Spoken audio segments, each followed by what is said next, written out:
will see you in 4 years.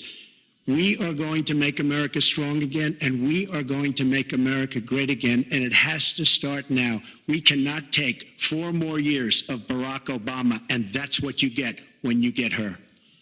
Thank you both. Secretary Clinton, hold on just a moment, folks. Secretary Clinton, Mr. Trump, I want to thank you both for participating in all 3 of these debates. That brings to an end this year's debate sponsored by the Commission on Presidential Debates. We want to thank the University of Nevada, Las Vegas and its students for having us. Now the decision is up to you. While millions have already voted, Election Day, November 8th, is just 20 days away. One thing everyone here can agree on, we hope you will go vote. It is one of the honors and obligations of living in this great country. Thank you and good night.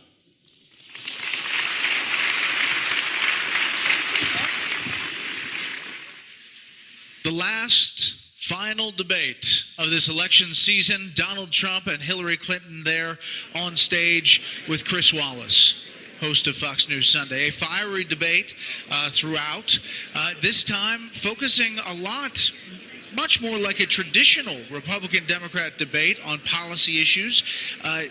Donald Trump probably having the best 30 minutes that he's had on policy and making his argument as cogently as he can. Of all 3 debates, really hitting hard on a number of the issues we talked about going in. If you are a Hillary Clinton fan, you say she came to this debate well prepared, with lines ready to go. If you don't like Hillary Clinton, you say she sounded rehearsed. And the back and forth there with the Clinton Foundation, something that had not been asked about in the previous debates. She seemed not to answer the question about pay to play that was posed a couple of times by Chris Wallace. Overall, is it enough for Donald Trump to move the needle? Has he talked to enough people to move the ball in this election that's heading her way? She clearly phrased a lot of her answers to women, minorities, LGBT. She hit the areas that she needed to hit.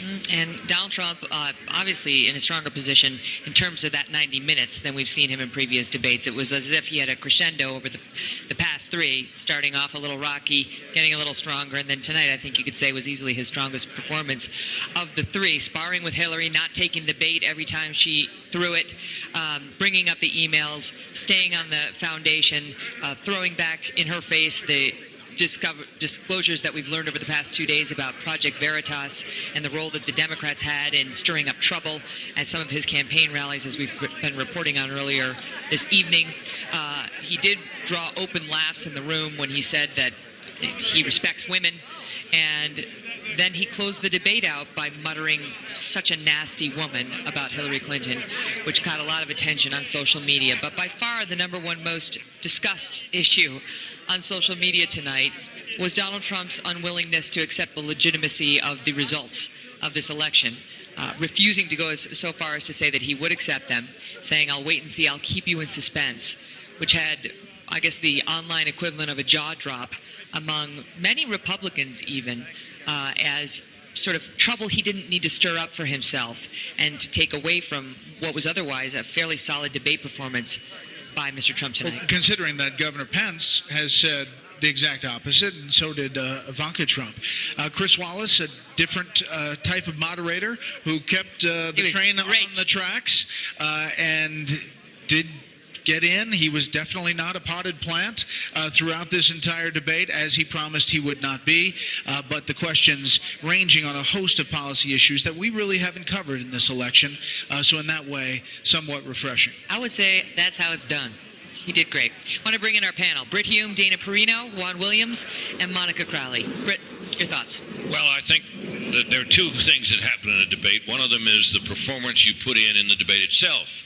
And then the second is how you come out in the coverage thereafter. Now, part of that's the analysis and what people say about it, but part of it is what makes the headline. The headline out of this debate, as far as I can tell, is his refusal to say he would accept the results of the election. That doesn't happen usually in America. It's newsworthy, it's controversial, it's a big deal. And so the question is that something that's going to help him? I doubt it. I think I agree with the 2 of you, this was his best performance to date. He scored point after point after point on her. She wasn't rattled by it. She did fine in her own right, but there was nothing spectacular about her performance tonight. There didn't need to be. He's the guy that really needed to pull something off here tonight. And even if he did, and he may well have in the eyes of many people, I think he stepped on it by refusing to say he'd accept the results of the Monica, your thoughts? Yeah, it's interesting because debates are less about policy nuance than they are about style, tone, the occasional zinger, and demonstrating an ability to think on your feet.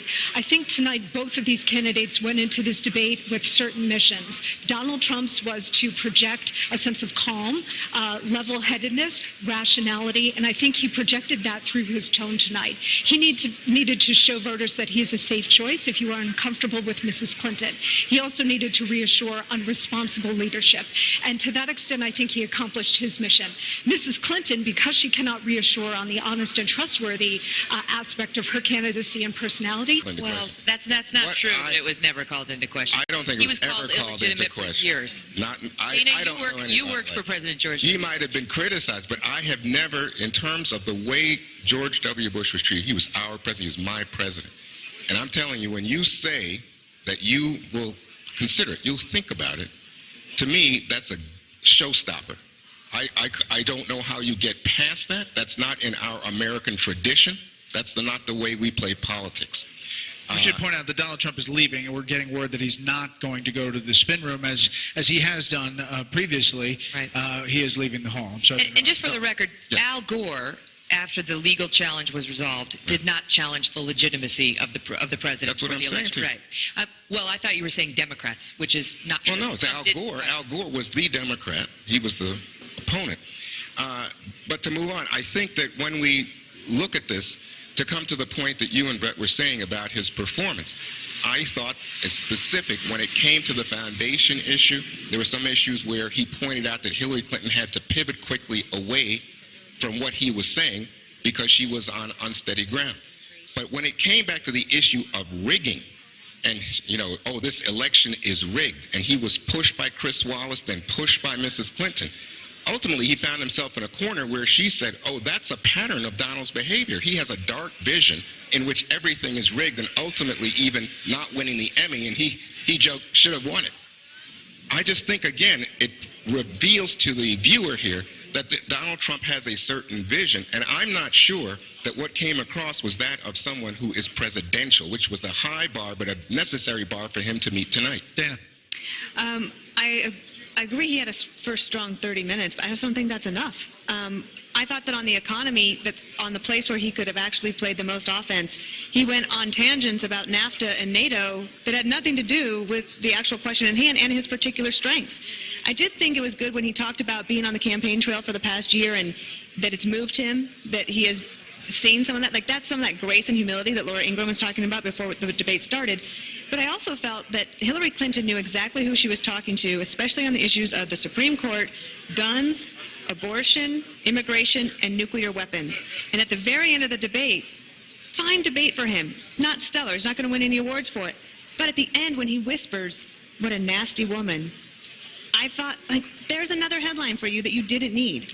As she said earlier in the debate, he attacks women, he disparages them personally.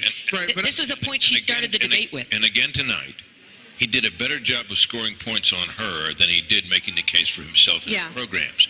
What I think would have helped him immensely tonight is if when he laid out a vision of his own program, he could have spoken of it in some depth and with some force. We're going to head into the spin room, Bridge. Sorry, this is Kellyanne Conway talking to our own Bill Hemmer. One time, confirming facts that have already been published by the New York Times. This woman has lied repeatedly to the FBI and others, to the Benghazi families who were in some of whom were in as our guests here tonight, Bill.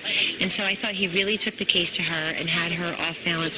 I thought tonight's debate showed people exactly what Donald Trump says. There's experience and then there's bad experience. And today she was held to account for really decades long of either misstep, miscalculations, or outright failures. You have seen the polling. You watch it every day.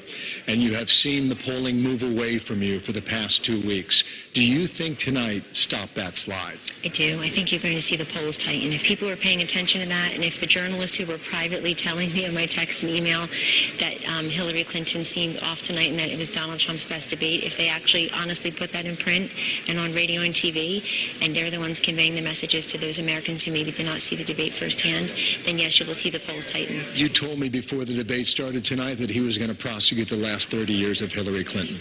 Do you think that was effective tonight? And how were you telling him to go after her? And was it less interruption? It was Hold on very 1 second. effective Let's tonight. take a It was listen. more facts and figures. And it was basically saying everything to her from, look, we would have been better off if you hadn't done anything in Syria. You own the Russian reset. The way you came out of Iraq helped create the vacuum for the birth and growth of ISIS. You have said that you've been fighting for women and children for so many years. You've been there for 30 years. Nothing has happened. And I thought, Bill, every time you put Hillary Clinton on defense and she was mentioning about all the things that still need to be solved, it's a natural indictment of what hasn't been done in the 8 years of President Obama. Thank you for your time, Kellyanne. Kellyanne. Bill Hemmer with Kellyanne Conway in the spin room. She actually said earlier that that Donald Trump will accept the results of the election because he will win the election, which is directly at odds with what her candidate said about 10 minutes earlier. Which is probably going to be the headline. I think You're if he right. wins, he will accept it. He will accept it. Definitely. He'll definitely accept it. Let's be fair here, folks. That's true. If he got that Emmy, Fair and balanced. It's been quite an evening. Much more to talk about, including some of Chris Wallace's best moments from the night. we'll have our special coverage, and we're going to have some special guests as well coming up of the third and final presidential debate. Stay with us. And she's playing chicken. Look, Putin, from everything I see, has no respect for this person. Well, that's because he'd rather have a puppet as president of No the United puppet, States. no puppet. And it's pretty clear. You're the puppet. It's